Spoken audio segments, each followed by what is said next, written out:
ദശകം 85 ജരാസന്ധവധവും ശിശുപാലവധവും.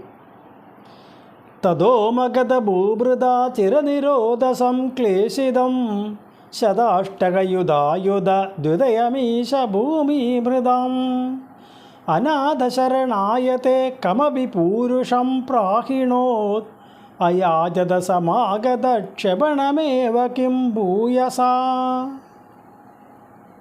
തതഃ മഗധഭൂഭൃതാ ചിരനിരോധ സംക്ലേശിതം ശതാഷ്ടകയുധ അയുധദ്വിതയം ഈശ ഭൂമിഭൃതാം അനാഥശരണായ തേ കം അപി പൂരുഷം പ്രാഹിണോത് അയാജത സഹ മാഗധക്ഷപണം ഏവ കിം ഭൂയസ.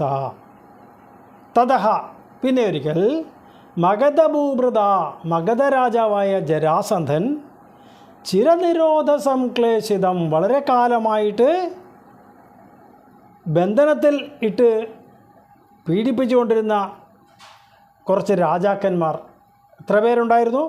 ശതാഷ്ടകം.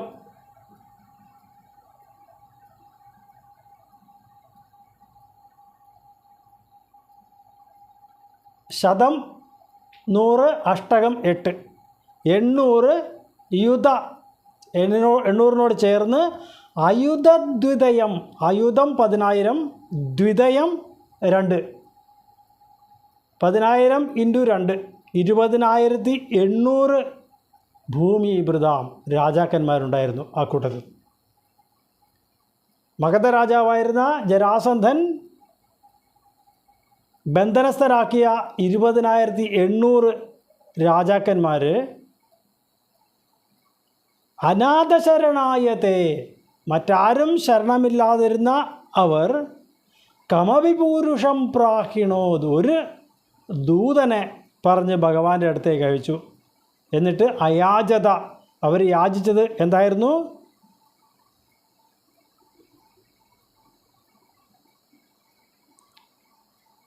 സഹ മാഗധക്ഷപണമേവ കിം ഭൂയസ. ആ മഗധ രാജാവിൻ്റെ നിധനം അല്ലെങ്കിൽ വധം തന്നെയാണ് അവർ ആവശ്യപ്പെട്ടത്. മഗധയിലെ രാജാവായിരുന്ന ജരാസന്ധൻ 20,800 രാജാക്കന്മാരെ തൻ്റെ തടങ്കലിൽ ബന്ധനസ്ഥനാക്കിയിട്ടിരുന്നു. അവരെല്ലാവരും ചേർന്ന് ഒരു ദൂതനെ ശ്രീകൃഷ്ണ ഭഗവാന്റെ അടുത്തേക്ക് പറഞ്ഞയച്ചിട്ട് ഈ ജരാസന്ധനെ വധിക്കണം എന്ന് തന്നെ ഒരു ആവശ്യമാണ് അവർ ഉന്നയിച്ചത്. അവർക്ക് മറ്റാരും ശരണമില്ലായിരുന്നു ഭഗവാൻ അല്ലാതെ. എവിടെയാണോ ആ ശരണാഗതി എന്ന് പറയുന്ന ഒരു സമർപ്പണം വരുന്നത്, അവിടെ നിശ്ചയമായും ഭഗവാൻ അവരെ സംരക്ഷിക്കും എന്നുകൂടി സൂചിപ്പിക്കുന്നതിനാണ് അനാഥശരണായ എന്നുള്ള ഒരു പദം ഇവിടെ പ്രയോഗിച്ചിരിക്കുന്നത്. അനാഥരെ എപ്പോഴും പരിരക്ഷിക്കുന്നത് ഭഗവാൻ തന്നെയാണ്. അങ്ങനെയുള്ള ആളുകളെ രക്ഷിക്കേണ്ട ബാധ്യത ഭഗവാൻ ഉണ്ടെന്ന് ഉള്ള കാര്യത്തെ സൂചിപ്പിക്കുക കൂടിയാണ് ഈ ഒരു പദത്തിലൂടെ ഇവിടെ ചെയ്തിരിക്കുന്നത്. തതോ മഗധഭൂഭൃതാ ചിരനിരോധ സംക്ലേശിതം ശതാഷ്ടകയുധായുധ ദ്വിതയമീശ ഭൂമിഭൃതം അനാഥശരണായത്തെ കമപി പൂരുഷം പ്രാഹിണോത് അയാജത സമാഗത ക്ഷപണമേവ കിം ഭൂയസാ. യാസുരഭിമാഗതം തദനു നാരദോദീരിതാത് യുധിഷ്ഠിരമഖോദ്യമാദുഭയകാര്യപര്യാകുലഃ വിരുദ്ധജയിനോദ്വരാത് ഉഭയസിദ്ധിരിത്യുദ്ധവേ ശശംസുനിജൈ സമം പുരമിയേത യൗധിഷ്ഠിരിം. യാസുഹു അഭിമാഗതം തദനു നാരദ ഉദീരിതാത് യുധിഷ്ഠിരമഖ ഉദ്യമാത് ഉഭയകാര്യ പര്യാകുലഃ വിരുദ്ധജൈനഃ അദ്വരാത് ഉഭയസിദ്ധിഃ ഇതി ഉദ്ധവേ ശശംസുഷി നിജൈഃ സമം പുരമിയേത യൗധിഷ്ഠിരീം. യാസുരഭിമാഗതം. അപ്പോൾ ഈ മഗധ രാജ്യത്തിൽ വന്ന ദൂതൻ്റെ വിവരണങ്ങൾ കേട്ട് കഴിഞ്ഞപ്പോൾ ജരാസന്ധനുമായി യുദ്ധം ചെയ്യാൻ ഭഗവാൻ തീരുമാനിച്ചു. എന്നിട്ട് അവിടേക്ക് പടപ്പുറപ്പാട് നടത്തുവാനായിട്ട് ഉദ്ദേശിച്ച ആ സമയത്ത് നാരദ ഉദീരിതാത്, നാരദമുനി അവിടെ വന്നൊരു കാര്യം പറഞ്ഞു. എന്തായിരുന്നു? യുധിഷ്ഠിരമഗോദ്യമാത് ഉഭയകാര്യപര്യാകുല. അവിടെ യുധിഷ്ഠിരൻ ഒരു യാഗം നടത്തുന്നതായിട്ട് നാരദമുനി വന്ന് പറഞ്ഞു. അപ്പോൾ ഈ യാഗത്തിന് പോവുകയാണെങ്കിൽ ആ യാഗം വിജയിക്കണമെങ്കിൽ എല്ലാ രാജാക്കന്മാരെയും വിജയിക്കേണ്ടത് അത്യാവശ്യമാണ്. വിരുദ്ധജയിനഹ അദ്വരാത്, വിരോധിക്കുന്ന രാജാക്കന്മാരെ ഒക്കെ ജയിച്ചെങ്കിലേ ഈ യാഗം പൂർണ്ണമാവുകയുള്ളൂ എന്നതുകൊണ്ട് ഉഭയസിദ്ധിഹി ഇതി ഉദ്ധവേ ശശംസുഷി, യുധിഷ്ഠിരൻ്റെ മഖത്തിന് അല്ലെങ്കിൽ യാഗത്തിന് പോയാൽ ഈ രണ്ട് കാര്യവും സാധിക്കാം എന്നുള്ള അഭിപ്രായം ഉദ്ധവർ പറഞ്ഞു. അപ്പോൾ നിജൈഹി സമം പുരമിയേത യുധിഷ്ഠിരീം, തൻ്റെ ആളുകളോടുകൂടി ഭഗവാൻ യുധിഷ്ഠിരൻ്റെ രാജധാനിയിലേക്കാണ് പോയത്. ഇവിടെ മഗധ രാജ്യത്തിൽ നിന്ന് വന്ന ദൂതൻ അനാഥശരണരായ രാജാക്കന്മാരുടെ പരിദേവനം കേട്ട് അങ്ങോട്ട് പുറപ്പെടാൻ നിൽക്കുമ്പോഴാണ് നാരദമുനി വന്നിട്ട് യുധിഷ്ഠിരൻ്റെ യാഗത്തെക്കുറിച്ച് പറയുന്നത്. അപ്പോൾ ഭഗവാൻ എവിടേക്ക് പോകണം എന്നുള്ള ഒരു ആശയക്കുഴപ്പത്തിൽ ആയതുപോലെ ഉദ്ധവരോട് ചോദിച്ചു. ഇങ്ങനെ രണ്ട് കാര്യങ്ങൾ വന്നിട്ടുണ്ട്, എവിടെ പോകണം എന്ന് ചോദിച്ചപ്പോൾ ഉദ്ധവർ പറഞ്ഞു, എന്തായാലും രാജസൂയം എന്ന് പറയുന്ന യാഗം അല്ലെങ്കിൽ യജ്ഞം പൂർണ്ണമാകണമെങ്കിൽ സാമന്ത രാജാക്കന്മാരെയൊക്കെ ജയിക്കേണ്ടതുണ്ട്. നിശ്ചയമായും ജരാസന്ധനെയും ജയിച്ചാൽ മാത്രമേ ആ രാജസൂയം പൂർണ്ണമാവുകയുള്ളൂ. അതുകൊണ്ട് രാജസൂയത്തിന് പോയാൽ രണ്ട് കാര്യവും നേടാം എന്ന് പറഞ്ഞത് കേട്ടപ്പോൾ ഭഗവാൻ തൻ്റെ ആളുകളുമായിട്ട് നേരെ യുധിഷ്ഠിരൻ്റെ രാജധാനിയിലേക്ക് പോയി. ആസുരഭിമാഗതം തതനു നാരദോ ധീരിതാത് യുധിഷ്ഠിരമഖോദ്യമാദുഭയകാര്യപര്യാകുല വിരുദ്ധജയിനോദ്വരാദുഭയസിദ്ധിരിത്യുദ്ധവേ ശശംസുഷി നിജൈ സമം പുരമിയേത യൗധിഷ്ഠിരിം അശേഷദയിതായുധേ ത്വയി സമാഗതേ ധർമ്മജോ വിജിത്യ സഹജൈർമഹീം ഭവതപാംഗസംവർദ്ധിതൈ ശ്രിയം നിരുപമാം വഹൻ അഹഹ ഭക്തദാസായിതം ഭവന്തമയിമാഗതേ പ്രഹിതവാൻ സ ഭീമാർജുനം അശേഷദയിതായുധേ ത്വയി സമാഗതേ ധർമ്മജഃ വിജിത്യ സഹജൈഃ മഹീം ഭവത് അപാംഗ സംവർദ്ധിതൈഃ ശ്രിയം നിരുപമാം വഹൻ അഹ ഭക്തദാസായിതം ഭവന്തം അയി മാഗതേ പ്രഹിതവാൻ സ ഭീമാർജുനം അശേഷദയിതായുധേ ത്വയി സമാഗതേ. ഭഗവാൻ ഈ രാജസൂയ യജ്ഞത്തിന് വേണ്ടിയായിട്ട് എല്ലാ ഭാര്യമാരോടും കൂടി അവിടേക്ക് എത്തിച്ചേരുക. ആ സമയത്ത് ധർമ്മജനാവട്ടെ വിജിത്യ സഹജൈർമഹീം ഭവത് അപാംഗസംവർദ്ധിതൈഃ, ഭഗവാന്റെ കടാക്ഷം കൊണ്ട് വളരെയധികം ഉദാത്തന്മാരായിരിക്കുന്ന അനുജന്മാരെ കൊണ്ട് മഹീം വിജിത്യ ദിഗ്വിജയം നടത്തിയിട്ട് എല്ലാ രാജാക്കന്മാരെയും തന്നെ തോൽപ്പിച്ചിട്ട് നിരുപമാം ശ്രിയം വഹൻ, വളരെയധികം ധനസമൃദ്ധിയും ശത്രുക്കളില്ലാത്തതുമായ ഒരു രാജ്യം ആക്കി തീർക്കാനായിട്ട് ധർമ്മജന് സാധിച്ചു. പോരാത്തതിന് ഭക്തദാസായുധം ഭവന്തം, ഭക്തജനത്തിനെല്ലാം ദാസനായി പെരുമാറുന്ന ഭഗവാനാവട്ടെ അങ്ങയെ പ്രഹിതവാൻ, അങ്ങയെ അയച്ചു. എങ്ങോട്ടേക്ക്? മാഗധേ, മഗധ രാജ്യത്തിലേക്ക് അയച്ചു. സ ഭീമാർജുനം, ഭീമറിനോടും അർജുനോടും കൂടി മഗധ രാജ്യത്ത് ജരാസന്ധനെ എതിരിടാനായിട്ട് അയച്ചു. ഭഗവാനും പരിവാരങ്ങളും എല്ലാം രാജസൂയ യജ്ഞത്തിനായിട്ട് യുധിഷ്ഠിരൻ്റെ രാജധാനിയിലേക്ക് എത്തിയപ്പോൾ തൻ്റെ അനുജന്മാരെ കൊണ്ട് എല്ലായിടത്തും ദിഗ്വിജയം നേടിയെടുത്ത് അനന്തമായ ധനസമൃദ്ധിയും ഒക്കെ ലഭിച്ച ആ ധർമ്മപുത്രർ ഭഗവാൻ എപ്പോഴും ഭക്തൻ്റെ ദാസനാണ് എന്ന് ആവർത്തിച്ച് വ്യക്തമാക്കുന്നതായ ഭഗവാന്റെ ആ മാഹാത്മ്യത്തെ ഒന്നുകൂടി വ്യക്തമാക്കുന്നതിനായിട്ട് മഗധ രാജ്യം ഭരിക്കുന്ന ജരാസന്ധൻ്റെ അടുത്തേക്ക് ഭീമനോടും അർജുനോടും കൂടി ഭഗവാനെ നിയോഗിച്ചു എന്നാണ് പറയുന്നത്. മഗധ രാജാവായിരിക്കുന്ന ജരാസന്ധൻ വളരെ ഗൂഢമായിരിക്കുന്ന ഒരു ജന്മകാരണത്തോടു കൂടിയവനായിരുന്നു. ജരയാൽ സന്ധിക്കപ്പെട്ടത് കൊണ്ടാണ് അയാളെ ജരാസന്ധൻ എന്ന് പേര് വന്നത് എന്നാണ് പറയുന്നത്. അദ്ദേഹത്തെ പ്രസവിച്ച 2 അമ്മമാർ ശരീരത്തിൻ്റെ അർദ്ധാംഗങ്ങളെയാണ് പ്രസവിച്ചത്. ഇത് കണ്ട മഗധ രാജാവ് ഇതിനെ കൊണ്ടുപോയി കാട്ടിൽ ഉപേക്ഷിക്കാൻ പറഞ്ഞിരുന്നു.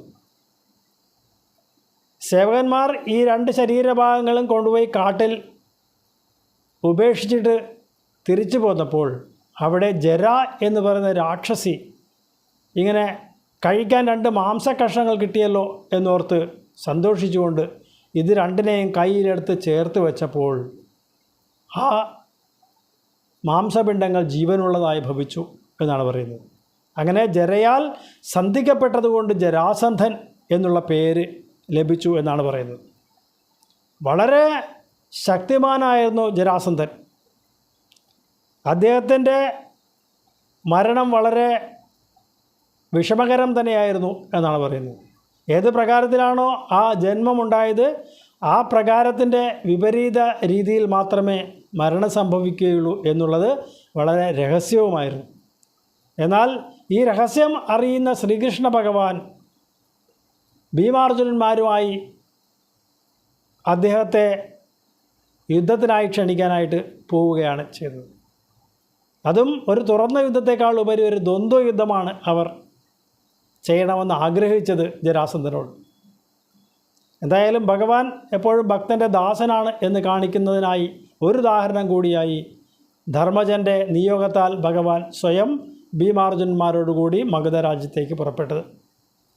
അശേഷദയിതായുധേ ത്വയി സമാഗതേ ധർമ്മജോ വിജിത്യ സഹജൈർമഹീം ഭവതപാംഗസംവർദ്ധിതൈ ശ്രിയം നിരുപമാം വഹൻ അഹഹ ഭക്തദാസായുധം ഭവന്തമയിമാഗതേ പ്രഹിതവാൻ സ ഭീമാർജുനം ഗിരിവ്രജപുരം ഗതാസ്തദനു ദേവയൂയം ത്രയോ യയാച സമരോത്സവം ദ്വിജമിഷേണ തം ആഗതം അപൂർണസുഹൃതം ത്വമം പവനജേന സംഗ്രാമയൻ നിരീക്ഷ സഹജിഷ്ണുനാ ത്വമഭിരാജയുദ്ധ്വാസ്ഥിതാ ഗിരിവ്രജപുരം ഗതാഃ തദനു ദേവ യൂയം ത്രയഃ യയാച സമരോത്സവം ദ്വിജമിഷേണ തം ആഗതം അപൂർണസുഹൃതം തു അമും പവനജേന സംഗ്രാമയൻ നിരീക്ഷ്യ സഹ ജിഷ്ണുനാ ത്വം അഭി രാജയുദ്ധ്വാസ്ഥിതഃ ഗിരിവ്രജപുരം ഗതാഃ തദനു ദേവ യൂയം ത്രയഃ. അല്ലയോ ദേവ, അല്ലയോ ശ്രീകൃഷ്ണ ഭഗവാനെ, നിങ്ങൾ 3 പേരും അപ്പോൾ ഗിരിവ്രജപുരം എന്നു പേരായ മഗധത്തിലേക്ക് പുറപ്പെട്ടു. എന്നിട്ട് യയാച സമരോത്സവം, ആ ജരാസന്ധനോട് യുദ്ധമാണ് ആവശ്യപ്പെട്ടത്, ദ്വന്ദ്വയുദ്ധം. എങ്ങനെയായിരുന്നു ആവശ്യപ്പെട്ടത്? ദ്വിജമിഷേണ, ബ്രാഹ്മണരായി ചെന്നുകൊണ്ടാണ് ആ മഗധ രാജാവായിരിക്കുന്ന ജരാസന്ധനോട് ദ്വന്ദ്വയുദ്ധം യാചിച്ചത്. അപൂർണ സുഹൃതം തു അമും, ഇയാളെ പൂർണ്ണമായ സുഹൃതം ഇല്ലാത്ത കാരണം കൊണ്ട് ഭഗവാൻ എന്തു ചെയ്തു? പവനജേന സംഗ്രാമയൻ, വായുപുത്രനായ ഭീമനെ കൊണ്ട് യുദ്ധം ചെയ്യിപ്പിച്ചു. എന്നിട്ടോ നിരീക്ഷസഹ ജിഷ്ണുനാ സഹ അർജുനനോടൊപ്പം ചേർന്ന് നിന്നുകൊണ്ട് ത്വമപി രാജയുദ്ധ്വാസ്ഥിത, അങ്ങും അർജുനനും കൂടി രാജയുദ്ധ്വാവായിട്ട് യുദ്ധത്തെ നിരീക്ഷിക്കുന്നവരായിട്ട് മാറി നിൽക്കുകയാണ് ചെയ്തത്. ഈ മഗധ രാജാവായിരുന്ന ജരാസന്ധൻ വളരെയധികം ബ്രാഹ്മണ ഭക്തരായിരുന്നു. ബ്രാഹ്മണർ എന്തുവെന്ന് ആവശ്യപ്പെട്ടാലും കൊടുക്കുന്ന ഒരാളായിരുന്നു ജരാസന്ധൻ. അതുകൊണ്ട് തന്നെ ഭഗവാനും അർജുനനും ഭീമനും കൂടി ബ്രാഹ്മണ വേഷം ധരിച്ചുകൊണ്ടാണ് ജരാസന്ധൻ്റെ കൊട്ടാരത്തിലെത്തിയത്. ഭഗവാനെ കണ്ടപ്പോൾ ഇയാൾക്ക് എന്തോ ഒരു പരിചയം എവിടെയോ വെച്ചുണ്ടെന്ന് പറഞ്ഞ് മനസ്സിൽ തോന്നിയെങ്കിലും തൽക്കാലം മിണ്ടിയില്ല. പക്ഷേ പിന്നീട് ഇവർ തമ്മിലുള്ള സംഭാഷണത്തിൽ ഞങ്ങൾക്ക് ദ്വന്ദ്വയുദ്ധമാണ് വേണ്ടത്, ഞങ്ങൾ അങ്ങയുടെ അന്നം കാംക്ഷിച്ചു വന്നവരല്ല എന്ന് പറഞ്ഞത് കേട്ടപ്പോൾ, എന്നാൽ നിങ്ങളുടെ യഥാർത്ഥ മുഖം പരിചയപ്പെടുത്തണം എന്ന് പറഞ്ഞപ്പോൾ ശ്രീകൃഷ്ണ ഭഗവാൻ പരിചയപ്പെടുത്തുകയാണ്. മധ്യമ പാണ്ഡവനായ അർജുനനാണ് ഒന്ന്, മറ്റേത് ഭീമസേനനും ഞാൻ അങ്ങയുടെ ശത്രു തന്നെയായ ശ്രീകൃഷ്ണനുമാണ് എന്ന് പറയുക. അപ്പോഴും ഈ ജരാസന്ധൻ ഈ 3 പേരിൽ ഒരാളെ ദ്വന്ദ്വയുദ്ധത്തിനായിട്ട് സ്വീകരിക്കണം എന്നുള്ള യാചന കേട്ടിട്ട് പോലും അവിടെ അർജുനനെയും ശ്രീകൃഷ്ണ ഭഗവാനെയും ഒഴിവാക്കിയിട്ട് ഭീമസേനനെ തന്നെ എതിരാളിയായിട്ട് സ്വീകരിക്കുന്നത് ഒരു രംഗമാണ് അവിടെ കാണുന്നത്. അർജുനനെ നോക്കിയപ്പോൾ അയാൾ തനിക്കൊപ്പമില്ല എന്ന് മനസ്സിലാക്കിയതും, ശ്രീകൃഷ്ണനാണെങ്കിൽ തന്നോട് തോറ്റോടിയവനാണ്, അതുകൊണ്ട് ഇനി യുദ്ധം ചെയ്യുന്നില്ല എന്ന് പറഞ്ഞിട്ടും, ഭീമനാണ് എന്തുകൊണ്ട് യുക്തൻ എന്ന് പറഞ്ഞുകൊണ്ടാണ് ദ്വന്ദ്വയുദ്ധത്തിന് ഭീമനെ സ്വീകരിക്കുന്നത്. ഭഗവാൻ ജരാസന്ധനോട് 17 തവണ യുദ്ധം ചെയ്തതാണ്. 16 തവണയും ഭഗവാനും ബലരാമദേവനും കൂടി ജരാസന്ധനെ പരാജയപ്പെടുത്തി തിരികെ അയച്ചതാണ്. ഓരോ തവണയും പരാജയപ്പെട്ട് തിരികെ പോകുമ്പോൾ വീണ്ടും അധികം സേനയുമായി മടങ്ങി വന്ന് യുദ്ധം ചെയ്യുവാനായിട്ട് ജരാസന്ധൻ എപ്പോഴും ശ്രമിച്ചിരുന്നു. അതുകൊണ്ട് ഭഗവാനുണ്ടായ ലാഭം എന്ത് എന്ന് വെച്ചാൽ, ഭഗവാന്റെ അവതാര പ്രയോജനമാകുന്ന ദുഷ്ടന്മാരായ രാജാക്കന്മാരെ കൊന്നൊടുക്കുക എന്നുള്ള കൃത്യത്തിന് ഭഗവാന് അവരുടെ അടുത്തേക്ക് പോകേണ്ടതായി വന്നില്ല. പകരം ജരാസന്ധനെ വിട്ടയച്ചതുകൊണ്ട് ജരാസന്ധൻ അവരെയൊക്കെ കൂട്ടിക്കൊണ്ട് ഭഗവാന്റെ അടുത്തേക്ക് വന്ന് യുദ്ധം ചെയ്തിരുന്നു. അപ്പോൾ ഒരു കണക്കിന് ഭഗവാനെ സഹായിക്കുക തന്നെയാണ് ജരാസന്ധൻ ചെയ്തിട്ടുള്ളത്. അങ്ങനെ വന്നപ്പോൾ 17ാമത് തവണ യുദ്ധത്തിന് വന്ന ജരാസന്ധനെ ഒന്ന് ജയിച്ചോട്ടെ എന്ന് കരുതിയിട്ട് ഭഗവാൻ അവരുടെ മുമ്പിൽ നിന്ന് പിന്തിരിഞ്ഞോടി എന്നാണ് പറയുന്നത്. അപ്പോൾ അതുകൊണ്ട് ഇങ്ങനെ തന്നിൽ നിന്ന് തോറ്റോടിയ ആളാണ് ശ്രീകൃഷ്ണ ഭഗവാൻ എന്നാണ് ജരാസന്ധൻ്റെ മനസ്സിൽ പതിഞ്ഞിട്ടുള്ള ശ്രീകൃഷ്ണൻ്റെ രൂപം. 16 തവണ തോറ്റതല്ല, ഒരു തവണ ജയിച്ചതിലാണ് ആ ജരാസന്ധനെ ആ ശ്രീകൃഷ്ണ ഭഗവാനോട് തോറ്റോടിയവനാണ് എന്ന് പറയാനുള്ള പ്രചോദനമാകുന്നത്. എന്തായാലും ജരാസന്ധനും വളരെയധികം പ്രതിപക്ഷ ബഹുമാനത്തോടു കൂടി തന്നെ ഭീമസേനനെ ദ്വന്ദ്വയുദ്ധത്തിനായിട്ട് തിരഞ്ഞെടുക്കുന്നു. പക്ഷേ അവിടെയും അദൃശ്യമായ ഒരു കാരണം എന്താണ് എന്നിവിടെ സൂചിപ്പിക്കുന്നത്, ഭഗവാന്റെ കൈകൾ കൊണ്ട് മരണം ഉണ്ടാവാൻ ജരാസന്ധന് യോഗമില്ല, അതിനുള്ള സുഹൃതമില്ല എന്നുകൂടി അപൂർണ സുഹൃതം ത്വം പവനജേന സംഗ്രാമയൻ എന്ന പദത്തിലൂടെ ഇവിടെ വ്യക്തമാക്കുന്നു.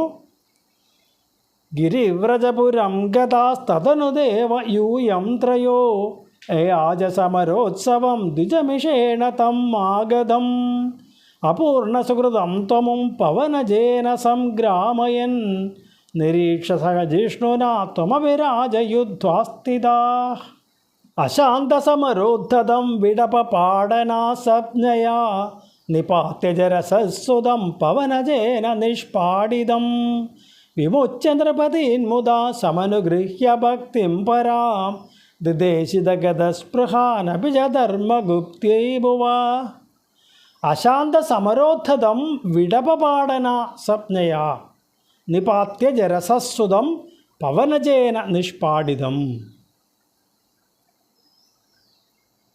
വിമുച്യ നൃപതീന്മുത സമനുഗൃഹ്യ ഭക്തിം പരാം ദിദേശിതഗതസ്പൃഹാൻ അപി ച ധർമ്മഗുപ്ത്യൈ ഭുവ അശാന്തസമരോദ്ധതം അടങ്ങാത്ത യുദ്ധ ഔത്സുക്യമാണ് ഈ ജരാസന്ധനുണ്ടായിരുന്നത്. അയാളെ വിടപപാടനാസജ്ഞയ ഒരു മരച്ചില്ല പിളർത്തി എതിർഭാഗങ്ങളിലേക്കിട്ട് ഭഗവാൻ കാണിച്ചു കൊടുത്തു ഭീമസേനനെ. എന്നിട്ട് നിപാത്യ ജരസസ്സുതം അയാളെ ആ ജരാസന്ധനെ ഇപ്രകാരം പിളർത്തി വീഴ്ത്തി. പവനജേന നിഷ്പാടിതം ആ ഭീമസേനനെ കൊണ്ട് രണ്ടായി പിളർത്തിക്കൊന്നു വീഴ്ത്തി. എന്നിട്ട് വിമുച്യ നൃപതീന്മുത അയാളുടെ കാരാഗ്രഹത്തിലുണ്ടായിരുന്ന 20,800 രാജാക്കന്മാരെ വിമുച്യ അവരെയൊക്കെ മോചിപ്പിച്ചു. സമനുഗൃഹ്യ ഭക്തിം പരാം ദിദേശിത അവരെയൊക്കെ നന്നായിട്ട് അനുഗ്രഹിച്ച് അവർക്കൊക്കെ ഭക്തി ഉണ്ടാവാനായിട്ട് ഭഗവാൻ ആശീർവദിച്ചു. ഗതസ്പൃഹാൻ അപിച അവരെല്ലാം യാതൊരു ആഗ്രഹവും ബാക്കിയില്ലാത്തവരായിരുന്നു. കാരണം തങ്ങളുടെ രാജ്യത്തിൽ നിന്ന് ബലമായി പിടിച്ചുകൊണ്ടുവന്ന് ജരാസന്ധൻ കാരാഗ്രഹത്തിൽ ഇട്ടിരുന്ന രാജാക്കന്മാരാണ് അവരെല്ലാം. അപ്പോൾ അവരുടെ രാജ്യം ഒക്കെ എന്തായി എന്നൊന്നും അവർക്കറിയില്ല. ആരും അവരെ അന്വേഷിച്ച് വന്നതുമില്ല, അവരെ രക്ഷിക്കാനും ആരുമില്ലായിരുന്നു. അതുകൊണ്ട് തന്നെ അവർക്ക് ജീവിതത്തിൽ വിരക്തിയും വന്നിരുന്നവരാണ്. യാതൊരു ആഗ്രഹങ്ങളും ബാക്കിയില്ലാത്തവരായി തീർന്നു. എങ്കിലും അവരെയൊക്കെ ധർമ്മഗുപ്ത്യൈ ഭുവഃ അവരൊക്കെ അവരുടെ ധർമ്മമായ ഭൂപരിപാലനത്തിനായിട്ട് ഭഗവാൻ നിയോഗിക്കുകയും ചെയ്തു. അപ്പോൾ അടങ്ങാത്ത യുദ്ധശക്തിയുള്ളതായ ഈ ജരാസന്ധനെ ഭഗവാൻ മരച്ചില്ല രണ്ടായി പിളർത്തി എതിർദിശകളിലേക്ക് എറിഞ്ഞ് സംജ്ഞ കാണിച്ചു കൊടുത്തുകൊണ്ട് ഭീമസേനനെ കൊണ്ട് ജരാസന്ധനെ കൊന്നു വീഴ്ത്തി. അത് കഴിഞ്ഞ് ജരാസന്ധൻ്റെ കാരാഗൃഹത്തിൽ തടങ്കലിലായിരുന്ന 20,800 രാജാക്കന്മാരെയൊക്കെ മോചിപ്പിച്ചു.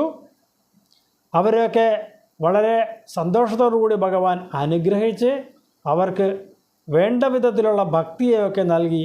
അവരെല്ലാ ആഗ്രഹങ്ങളും ഇല്ലാതെ കാരാഗ്രഹത്തിൽ കിടന്നിരുന്നവരാണെങ്കിലും അവരെയൊക്കെ അവരവരുടെ രാജ്യം പരിപാലിക്കുന്നതിനായിട്ട് മടക്കി അയച്ചു. അശാന്തസമരോദ്ധതം വിടപപാടനാ സംജ്ഞയാ നിപാത്യ ജരസസ്സുതം പവനജേന നിഷ്പാടിതം വിമുച്യ നൃപതീന്മുദാ സമനുഗൃഹ്യ ഭക്തിം പരാം ദിദേശിതഗതസ്പൃഹാനപി ച ധർമ്മഗുപ്ത്യൈ ഭുവ പ്രചകൃഷി യുധിഷ്ഠിരേ തദനു രാജസൂയാദ്വരം പ്രസന്നഭൃതഗീഭവത് സകലരാജകവ്യാകുലം ത്വമപ്യൈ ജഗത്പദേ ദ്വിജപദാവനേ ജാതികം ചകർത്തകിമു കഥ്യതേ നൃപവരസ്യ ഭാഗ്യോന്നതി പ്രചകൃഷി യുധിഷ്ഠിരേ തദനു രാജസൂയ അദ്വരം പ്രസന്നഭൃതഗീഭവത് സകലരാജക വ്യാകുലം ത്വം അഭി ഐ ജഗത്പദേ ദ്വിജപദാവനേ ജാതികം ചകർത്ത കിമു കഥ്യതേ നൃപവരസ്യ ഭാഗ്യ ഉന്നതി പ്രചകൃഷി യുധിഷ്ഠിരേ തദനു രാജസൂയാദ്വരം അത് കഴിഞ്ഞിട്ട് ഭഗവാൻ യുധിഷ്ഠിരനെ കൊണ്ട് രാജസൂയം ചെയ്യിച്ചു. പ്രസന്ന ഭൃതഗീഭവത് സകല രാജകവ്യാകുലം സാമന്ത രാജാക്കന്മാരുടെ ഒക്കെ വളരെയധികം സ്നേഹത്തോടു കൂടിയുള്ള പങ്കാളിത്തത്തോടു കൂടിയ ഒരു യാഗം രാജസൂയമാണ് അവിടെ നടന്നത്. ത്വമഭി ഐ ജഗത്പദേ അല്ലയോ ജഗത്പതിയായിരിക്കുന്ന ഭഗവാനെ അങ്ങാവട്ടെ ദ്വിജപദാവനേ ജാതികം അവിടെ എത്തിച്ചേരുന്ന ബ്രാഹ്മണരുടെയൊക്കെ കാൽ കഴുകുവാൻ തന്നെ അങ്ങ് എത്തിയില്ലേ. കിമു കഥ്യതേ നൃപവരസ്യ ഭാഗ്യോന്നതി ആ രാജശ്രേഷ്ഠനായ യുധിഷ്ഠിരൻ്റെ ഭാഗ്യാതിരകത്തെക്കുറിച്ച് എന്താണ് പറയേണ്ടത്? ഈ യാഗത്തിനായിട്ട് എത്തിച്ചേരുന്ന ബ്രാഹ്മണരുടെയൊക്കെ കാൽ കഴുകാൻ പരമാത്മ സ്വരൂപം തന്നെയായിരിക്കും ശ്രീകൃഷ്ണ ഭഗവാൻ തന്നെ മുതിർന്നപ്പോൾ ഇതിനേക്കാൾ വലിയ ഭാഗ്യം എന്താണ് യുധിഷ്ഠിരന് ഉണ്ടാകേണ്ടത് എന്നാണ് അവിടെ സൂചിപ്പിക്കുന്നത്. ഒരു രാജസൂയം എന്ന് പറയുന്ന യാഗം നടക്കണമെങ്കിൽ സാമന്ത രാജാക്കന്മാരൊക്കെ യുധിഷ്ഠിരൻ്റെ മേൽക്കോയ്മ സ്വീകരിക്കുന്നവരായിരിക്കണം.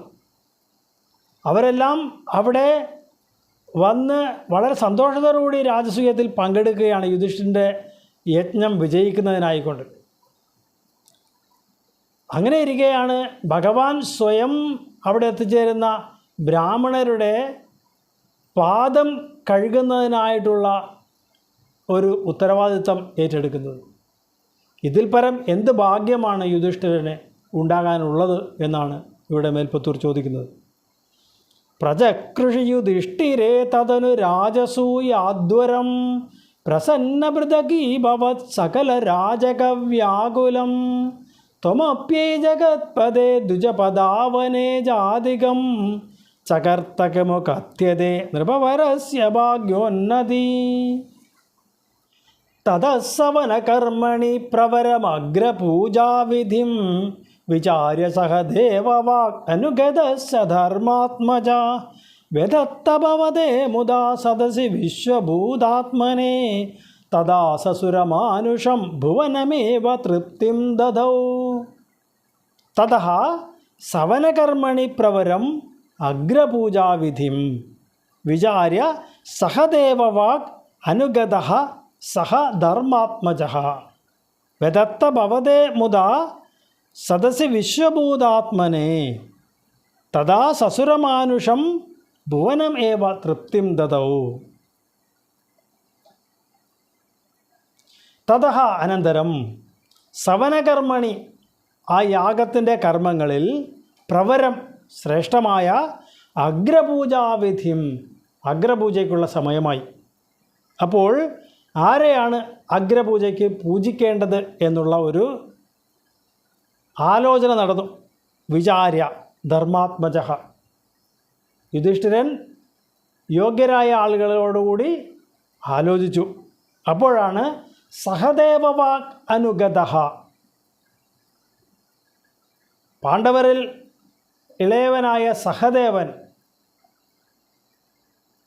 എഴുന്നേറ്റ് നിന്ന് പറഞ്ഞു, ഈ പ്രപഞ്ചത്തിന് മുഴുവൻ ആത്മാവായിരിക്കുന്ന ഈ ശ്രീകൃഷ്ണ ഭഗവാനെ തന്നെയാണ് നമ്മൾ അഗ്രപൂജയ്ക്ക് പൂജിക്കേണ്ടത് എന്ന് പറഞ്ഞ് ആ ശ്രീകൃഷ്ണ ഭഗവാനെ പൂജിച്ചു.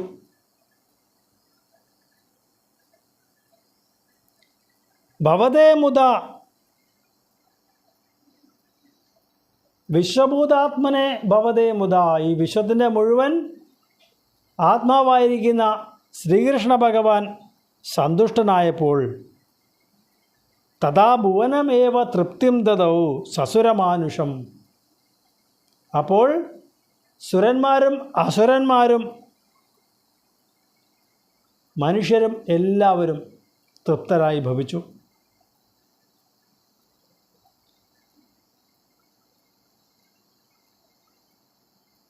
ആ യജ്ഞത്തിൽ അടുത്ത ഊഴമായിരുന്നു അഗ്രപൂജയുടേത്. യജ്ഞത്തിലെ ഒരു ശ്രേഷ്ഠമായ ഭാഗം തന്നെയാണ് അഗ്രപൂജ.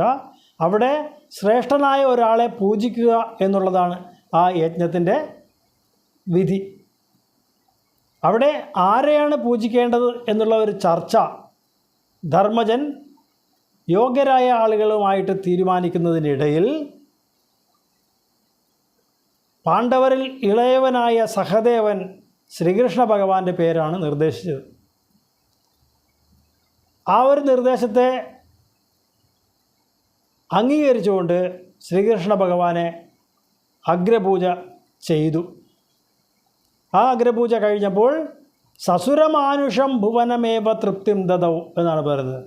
ദേവന്മാരും മനുഷ്യരും ഒക്കെ ഭഗവാൻ പ്രസന്നനായപ്പോൾ എല്ലാവരും പ്രസാദിച്ചു എന്നാണ് പറയുന്നത്.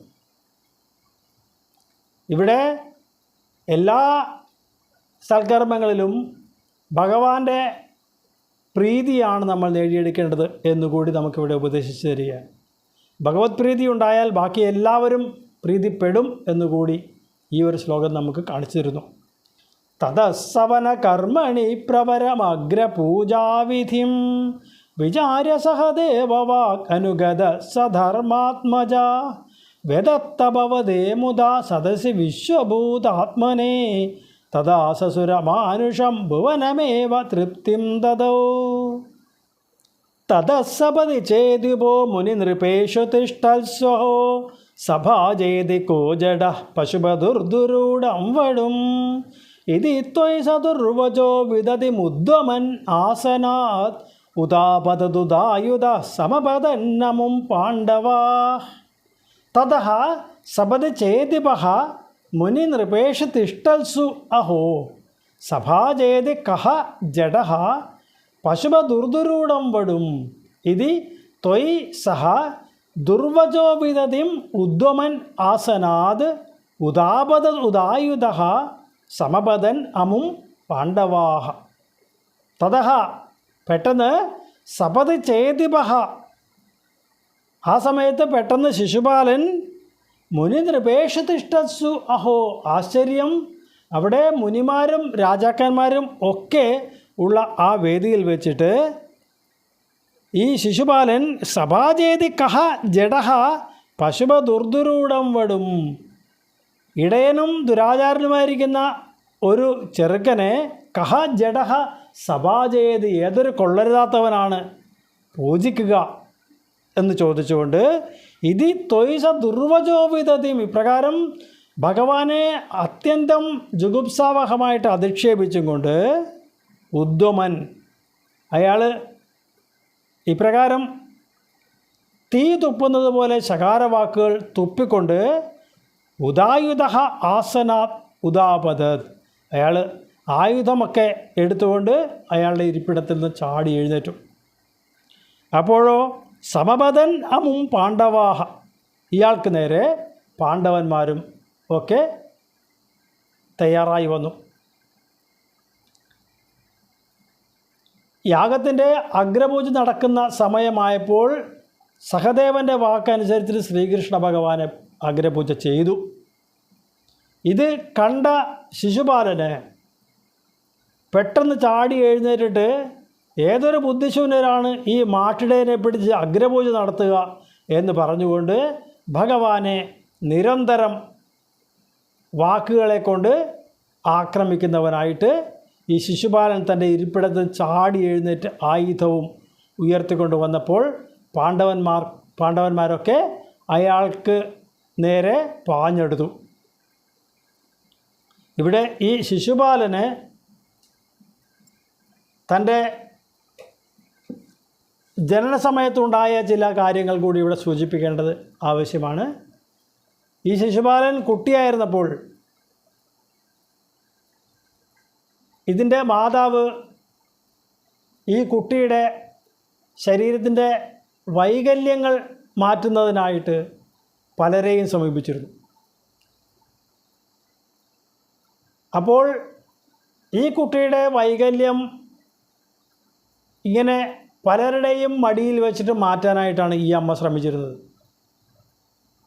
അങ്ങനെ ശ്രീകൃഷ്ണ ഭഗവാന്റെ മടിയിൽ വെച്ചപ്പോൾ കുട്ടിയുടെ വൈകൃതമെല്ലാം മാറി. പക്ഷേ ആരുടെ മടിയിൽ വയ്ക്കുമ്പോഴാണ് ഈ കുട്ടിയുടെ വൈകൃതം മാറുന്നത്, അയാൾ ഈ കുട്ടിയുടെ അന്തകനായിരിക്കും എന്നും കൂടി ജ്യോതിഷികൾ പറഞ്ഞിരുന്നു. അതനുസരിച്ചിട്ട് ഈ ശിശുപാലൻ്റെ അമ്മ ഭഗവാനോട് കാലിൽ വീണ് തൻ്റെ പുത്രൻ്റെ ജീവൻ രക്ഷിക്കണമെന്ന് ഇരന്നു. ഭഗവാൻ ആ അമ്മയുടെ അപേക്ഷയെ തിരസ്കരിക്കാൻ നിവൃത്തിയില്ലാതെ ആ അമ്മയ്ക്ക് വാക്ക് കൊടുത്തു, അമ്മയുടെ ഈ മകൻ്റെ 100 തെറ്റുകൾ വരെ ഞാൻ ക്ഷമിക്കും എന്ന് പറഞ്ഞപ്പോൾ അമ്മയ്ക്ക് സന്തോഷമായി. കാരണം എന്തായാലും ഈ മകൻ 100 തെറ്റൊന്നും ചെയ്യില്ലല്ലോ എന്നാണ് അമ്മ കരുതിയത്. പക്ഷേ ഈ മകനാവട്ടെ ഈ നിറഞ്ഞ രാജസൂയ വേദിയിൽ വെച്ചിട്ട് ഭഗവാനെ 100-ലധികം തവണ അധിക്ഷേപിക്കുന്നു. അപ്പോഴും ഭഗവാൻ ശിശുപാലന് മുന്നറിയിപ്പ് കൊടുക്കുന്നുണ്ട്, ദാ നിൻ്റെ 100ാമത്തെ അധിക്ഷേപവും കഴിഞ്ഞിരിക്കുന്നു ശിശുപാല, ഇനിയെങ്കിലും നീ നിർത്തിക്കോളൂ എന്ന് പറഞ്ഞിട്ട് മുന്നറിയിപ്പ് കൊടുക്കുന്നുണ്ട്. പക്ഷേ അവിടെയും നിൽക്കാതെ വീണ്ടും അധിക്ഷേപിക്കുവാൻ തുടങ്ങിയ ശിശുപാലൻ്റെ അഹങ്കാരതയാണ് ഇവിടെ നമുക്ക് കാണാൻ കഴിയുന്നത്. തതസപതി ചേതിപോ മുനിനൃപേഷു തിഷ്ടസ്വഹോ സഭാജേതി കോജട പശുപദുർദുരൂഢം വടും ഇതി ത്വൈസ ദുർവചോ വിദതി മുദ്വമന്നാസനാത് ഉദാപദുദായുധ സമപദന്നമും പാണ്ഡവാ നിവാര്യ നിജപക്ഷഗാൻ അഭിമുഖസ്യ വിദ്വേഷിണ ത്വമേവ ജഹൃഷേ ശിരോ ധനുജധാരിണ സ്വാരിണ ജനുസ്തൃതയലബ്ധയാ സതത ചിന്തയാ ശുദ്ധതി ത്വയാ സ പരമേകതാമധൃതയോഗിനാം ദുർലഭം നിവാര്യ നിജപക്ഷഗാൻ അഭിമുഖസ്യ വിദ്വേഷിണ ത്വമേവ ജഹൃഷേ ശിരഃ ധനുജധാരിണ സ്വാരിണ ജനുഃ ത്രിദയലബ്ധയാ സതതചിന്തയാ ശുദ്ധധീഃ ത്വയാ സഹ പരം ഏകതാം അധൃത യോഗിനാം ദുർലഭം. നിവാരിതജപക്ഷഗാൻ, ഭഗവാന് നേരെ പാഞ്ഞെടുക്കുന്ന ഈ ശിശുപാലൻ്റെ വരവ് കണ്ടപ്പോൾ ഭഗവാൻ തൻ്റെ ആൾക്കാരെയൊക്കെ ദൂരെ മാറ്റി നിർത്തി. എന്നിട്ട് അഭിമുഖസ്യ വിദ്വേഷിണ, തനിക്ക് നേരെ പാഞ്ഞു വരുന്ന ആ ശത്രുവിൻ്റെ ത്വമേവ ജഹൃഷേ ശിരഃ, അങ്ങ് തന്നെ ശിരസറത്തിലേ. എന്തുകൊണ്ട്? ധനുജധാരിണ സ്വാരിണ, അസുരന്മാരെയൊക്കെ അരിഞ്ഞു വീഴ്ത്തിയിട്ടുള്ള അങ്ങയുടെ സ്വാരിണ, അങ്ങയുടെ സുദർശന ചക്രം കൊണ്ട് അയാളെ വധിച്ചു. ജനുഹു ഹൃദയലബ്ധയാ, ഈ ശിശുപാലനാവട്ടെ കഴിഞ്ഞ 3 ജന്മങ്ങളായിട്ട് സതത ചിന്തയാ, നിരന്തരമായിട്ട് ഭഗവാനെക്കുറിച്ച് ചിന്തിച്ചിരിക്കുന്നവനായിരുന്നു. അങ്ങനെ ശുദ്ധധീഹി, തെളിഞ്ഞ ബുദ്ധിയോട് കൂടിയവനായ സഹ ആ ശിശുപാലനാവട്ടെ പരം ഏകതാം അധൃതയോഗിനാം ദുർലഭം, ആ പരമാത്മാവിനെ പ്രാപിക്കുവാനായിട്ട് അല്ലെങ്കിൽ ഭഗവാനോട് ഐക്യഭാവം പ്രാപിക്കുവാനായിട്ട് ശിശുപാലന് സാധിച്ചു. അത് യോഗിനാം ദുർലഭം, യോഗികൾക്ക് പോലും ലഭിക്കുവാൻ പ്രയാസമായിരിക്കുന്ന ഒരു പദത്തെ പ്രാപിക്കുവാനായിട്ട് ഈ ശിശുപാലന് സാധിച്ചു എന്നാണ് പറയുന്നത്. അപ്പോൾ ഭഗവാന് നേരെ ഇങ്ങനെ തീ തുപ്പുന്നത് പോലെ വിദ്വേഷ ഭാഷണങ്ങൾ നടത്തിക്കൊണ്ട് വന്നിരുന്ന ആ ശിശുപാലനെ എതിരിടാനായിട്ട് പാണ്ഡവരും യാദവന്മാരും ഒക്കെ ശ്രമിച്ചപ്പോൾ അവരെയൊക്കെ നിവാരണം ചെയ്ത് ഭഗവാൻ തൻ്റെ സുദർശന ചക്രം കൊണ്ട് തന്നെ അയാളുടെ ശിരസറുത്തു. ശിശുപാലനാവട്ടെ കഴിഞ്ഞ 3 ജന്മങ്ങളിലായിട്ട് നിരന്തരമായ ഭഗവത് സ്മരണ കൊണ്ട് ശുദ്ധമാനസനായി തീർന്ന ആ ശിശുപാലൻ ഭഗവാനോട് ഐക്യം പ്രാപിച്ചു. അതാണെങ്കിലോ ശ്രേഷ്ഠരായ മുനിജനങ്ങൾക്ക് പോലും ലഭിക്കാൻ പ്രയാസമായ ഒരു സ്ഥാനത്തെയാണ് ആ ശിശുപാലൻ പ്രാപിച്ചത് എന്നുകൂടി പറയുന്നു. ഭാഗവതത്തിൽ ആ രംഗം വിവരിക്കുന്നത് വളരെ നല്ല രീതിയിലാണ്. അവിടെ പറയുന്ന ചൈദ്യദേഹോത്തിതം ജ്യോതിഹി വാസുദേവം ഉപാവിശത്. ആ ചൈത്യരാജാവായ ശിശുപാലൻ്റെ ശരീരത്തിൽ നിന്നും ഉദ്ഗമിച്ച ഒരു ജ്യോതി ഭഗവാനിലേക്ക് എത്തിച്ചേർന്നു എന്നാണ് പറയുന്നത്. എല്ലാവരും കണ്ടു നിൽക്കെ. അപ്പോൾ ഇത്രയേറെ ഭഗവാനെ വിദ്വേഷിച്ച ഈ ശിശുപാലന് എങ്ങനെ ഈ ഗതി കിട്ടി എന്നുള്ളൊരു ചോദ്യം അവർക്കെല്ലാം മുമ്പിൽ അവശേഷിക്കുന്നുണ്ടെങ്കിലും അതിനെല്ലാം സാധൂകരിക്കുന്ന രീതിയിലുള്ള ഒരു വിശദീകരണമാണ് ഇവിടെ മേൽപ്പത്തൂർ കൊടുത്തത്. ജനുസ്തൃതയലബ്ധയാ സതതചിന്തയാ ശുദ്ധധീഹി, 3 ജന്മങ്ങളിലൂടെ നിരന്തരമായ ചിന്ത കൊണ്ട് ബുദ്ധി തെളിഞ്ഞ ആ ശിശുപാലൻ ഭഗവാനോട് ഐക്യം പ്രാപിച്ചു എന്നാണ് പറയുന്നത്. നിവാര്യ നിജ പക്ഷകാൻ അഭിമുഖസ്യ വിദ്വേഷിണ ത്വമേവ ജഗൃഷേ ശിരോ ധനുജധാരിണ സ്വാരിണ ജനുസ്തൃതയലബ്ധയാ സതത ചിന്തയാ ശുദ്ധതി ത്വയാ സപരമേകഥാ അധൃതയോഗിനാം ദുർലഭം. തദസുമഹിതേ ത്വയാ ക്രതുവരേ നിരൂഢേ ജനോ യയൗ ജേതി ധർമ്മജോ ജേതി കൃഷ്ണ ഇത്യാലപൻ. ഖലസ്സതു സുയോധനോ ദുതമനാ സപത്നശ്രിയാ മയാർപ്പിത സഭാമുഖേ സ്ഥലജല ഭ്രമാദഭ്രമീത്. തതഃ സുമഹിതേ ത്വയാ ക്രതുവരേ നിരൂഢേ ജനഃ യയൗ ജേതി ധർമ്മജഃ ജേതി കൃഷ്ണഃ ഇതി ആലപൻ. ഖലഃ സതു സുയോധനഃ ദുതമനാഃ സപത്നശ്രിയാ മയാർപ്പിത സഭാമുഖേ സ്ഥലജലഭ്രമാത് അഭ്രമീത്. തതഃ അനന്തരം സുമഹിതേ ത്വയാ ക്രതുവരേ നിരൂഢേ. വളരെ ശ്രേഷ്ഠമായിരുന്ന ഈ രാജസൂയ യാഗമൊക്കെ ഭഗവാനാൽ വേണ്ടതുപോലെ നടത്തിക്കപ്പെട്ടപ്പോൾ ജനഃ യയൗ അവിടെ കൂടിയ ജനങ്ങളൊക്കെ പിരിഞ്ഞുപോയി. ജയതി ധർമ്മജഃ ജയതി കൃഷ്ണഃ ഇതി ആലപൻ. യുധിഷ്ഠിരൻ ജയിക്കട്ടെ, ശ്രീകൃഷ്ണ ഭഗവാൻ ജയിക്കട്ടെ എന്നെല്ലാം പറഞ്ഞുകൊണ്ടാണ് ജനങ്ങൾ അവിടെ നിന്ന് പോയത്. അപ്പോഴോ ഖലഃ സഹ തു സുയോധനഃ, എന്നാലോ ആ ദുഷ്ടനായ സുയോധനൻ ആവട്ടെ സപത്നശ്രിയാദുതമനാഹ, അവരുടെ ഐശ്വര്യാധിക്യം കണ്ടിട്ട് വളരെയധികം അസ്വസ്ഥ മാനസനായി തീർന്നു ദുര്യോധനൻ. തന്നെയുമല്ല മയാർപ്പിത സഭാമുഖേ സ്ഥലജലഭ്രമാത് അഭ്രമീത്. അസുരശില്പിയായ മയൻ നിർമ്മിച്ചു കൊടുത്ത ആ കൊട്ടാരത്തിൽ ദുര്യോധന് സ്ഥലജലഭ്രമം മൂലം വിഷമിക്കേണ്ടതായി വന്നു. ഈ രാജസൂയ യജ്ഞമെല്ലാം കഴിഞ്ഞ് എല്ലാവരും പിരിയാൻ പോകുന്ന നേരത്ത് എല്ലാവരും യുധിഷ്ഠിരൻ ജയിക്കട്ടെ, ശ്രീകൃഷ്ണ ഭഗവാൻ ജയിക്കട്ടെ എന്ന് പറഞ്ഞുകൊണ്ടാണ് അവിടെ നിന്ന് പോയത്. ഇത്രയും ശ്രേഷ്ഠമായിരിക്കുന്ന, ഇത്രയും ധന്യവും ഐശ്വര്യസമൃദ്ധവുമായ ഒരു യജ്ഞമെല്ലാം കണ്ടിട്ട് അസ്വസ്ഥ മാനസനായ ആ ദുര്യോധനന് മാത്രം മനസ്സിന് ഒരു ശാന്തി ഉണ്ടായില്ല. തന്നെയുമല്ല, അയാൾ അസുരശില്പിയായ മയനാൽ നിർമ്മിക്കപ്പെട്ട കൊട്ടാരത്തിൽ ജലമുള്ളിടത്ത് സ്ഥലമായും സ്ഥലമുള്ളിടത്ത് ജലമായും തെറ്റിദ്ധരിച്ചുകൊണ്ട് അവിടെ വീണ് വല്ലാതെ പരവശപ്പെടാനുള്ള ഒരു സാഹചര്യവും കൂടി ഉണ്ടായി എന്നാണ് പറയുന്നത്. തദസുമഹിതേ ത്വയാ ക്രതുവരേ നിരൂഢേ ജനോ യയൗ ജേതി ധർമ്മജോ ജേതി കൃഷ്ണ ഇത്യാലപൻ. ഖലസ്സതു സുയോധനോ ദുതമനാ സപത്നശ്രിയാ മയാർപ്പിത സഭാമുഖേ സ്ഥലജലഭ്രമാദഭ്രമീത്. തഥാഹസിതമുത്ഥിതം ദ്രുപദനന്ദനാ ഭീമയോഃ അപാംഗകലയാ വിഭോ കിമപി താവദുജൃംഭയൻ. ധരാഭരനിരാകൃതൗ സപതി നാമ ബീജം വപൻ. ജനാർദ്ദനമരുത്പുരി നിലയ പാഹി മാമയാത്.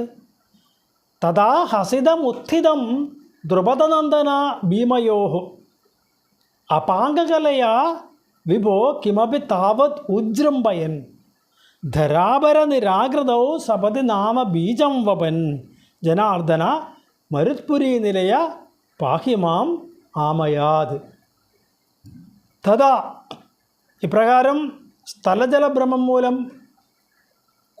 കുഴങ്ങുന്ന ദുര്യോധനെ കണ്ടപ്പോൾ ഹസിതമുത്ഥിതം ദ്രുപദനന്ദന ഭീമയോ, ഈ രംഗം കണ്ടുനിന്ന ദ്രൗപദിക്കും ഭീമസേനനും അവരുടെ ചുണ്ടിൽ ഒരു പുഞ്ചിരി പ്രത്യക്ഷപ്പെട്ടിരുന്നു.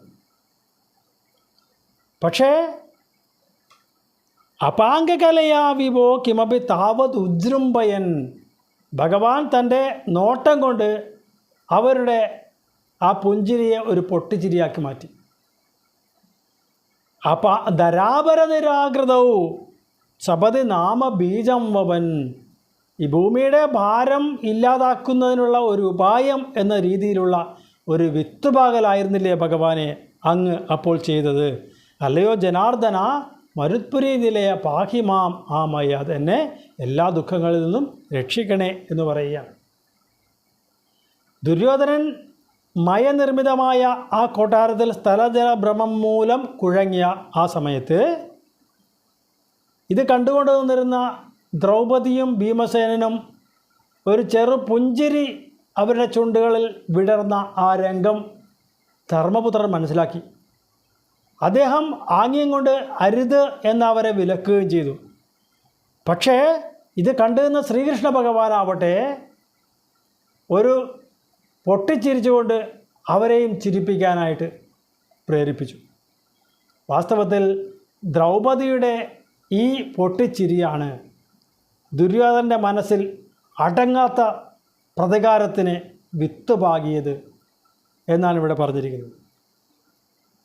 ആ ഒരു പൊട്ടിച്ചിരിയിലൂടെ ഭഗവാൻ തൻ്റെ അവതാര ദൗത്യമായിരിക്കുന്ന ദുഷ്ടന്മാരായ രാജാക്കന്മാരെ കൊന്നൊടുക്കുന്നതിനുള്ള ഒരു ഉപായം ആയി ഭവിക്കുകയായിരുന്നു അത്. ഭഗവാനായിട്ട് ചെന്ന് ഒരു രാജാക്കന്മാരെയും വധിക്കേണ്ട ഒരു ആവശ്യം വരുന്നില്ല. പകരം ഇപ്രകാരം ഒരു അഭിമാന വ്രണം ആ ദുര്യോധനൻ്റെ മനസ്സിൽ ഉണ്ടാക്കി വിട്ടാൽ ബാക്കിയെല്ലാം അയാൾ ചെയ്തുകൊള്ളും. അയാൾ തന്നെ എല്ലാവരെയും കൂട്ടി വന്നുകൊണ്ട് അവിടെ ദുഷ്ടന്മാരെ രാജാക്കന്മാരെയൊക്കെ കൊന്നൊടുക്കാൻ സാധിക്കും എന്നുള്ള ഒരു അവതാര പ്രയോജനം കൂടി ഭഗവാൻ ഈ ഒരു പ്രേരണയിലൂടെ സാധിച്ചെടുത്തു എന്ന് വേണം പറയാൻ. തഥാഹസിത മുത്തിതം ദ്രുപദ നന്ദന ഭീമയോ അപാംഗകലയാ വിഭോ കിമപി താവതുജൃംഭയൻ ധരാഭരനിരാകൃതോ സപതി നാമ ബീജം വപൻ ജനാർദ്ദനമരുത്പുരി നിലയ പാഹി മാമയാത്.